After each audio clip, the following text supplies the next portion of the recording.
আগুন দিয়ে যেমন লোহা চেনা যায়, তেমনি মানুষের ব্যবহার দেখে তার চরিত্র বিচার করা যায়। অসৎ লোক কাউকে সৎ মনে করে না, সে সবাইকে নিজের মতো ভাবে। এরকম লোকের থেকে দূরত্ব বজায় রাখুন।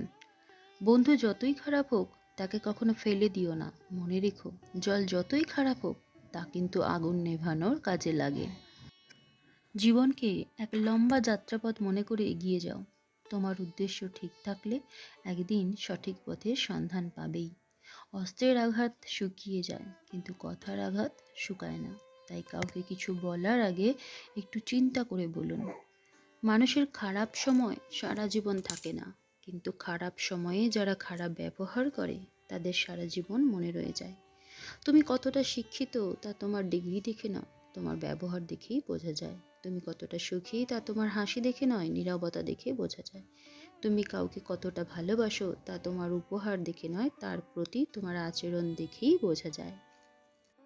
মানুষ চিরকালই টাকা টাকা করে থাকে। তারা ভাবে টাকাতেই সব হয়, কিন্তু তারা হয়তো জানে না জগতের যা উন্নতি হয়েছে তা সব মানুষের চেষ্টাতেই হয়েছে। পার্থকে বলা শ্রীকৃষ্ণের বাণী। লোভী মানুষ কখনো দুঃখের ভাগ নেয় না, তারা সবসময় সুখের ভাগের জন্য আশা করে। যেখানে পরিশ্রম নেই সেখানে সাফল্যও নেই।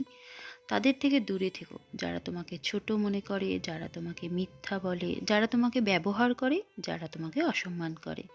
মানুষকে সময়ে নয়, অসময়ে চেনা যায় বেশি। প্রয়োজন ফুরিয়ে গেলে মানুষের কথা বলার ধরনটাও পাল্টে যায়। প্রয়োজন ছাড়া কেউ কারোর খবর নেয় না, হোক সেটা বন্ধুত্ব বা অন্য কোনো সম্পর্ক। বেঈমান আর স্বার্থপর এই লোক কখনো নিজের ভালো ছাড়া অন্যের অনুভূতি বোঝে না। নিজের জন্য একটু স্বার্থপর হওয়া ভালো, কারণ নিজের ভালো অন্য কেউ নয়, নিজের ভালো নিজেকেই ভাবতে হয়।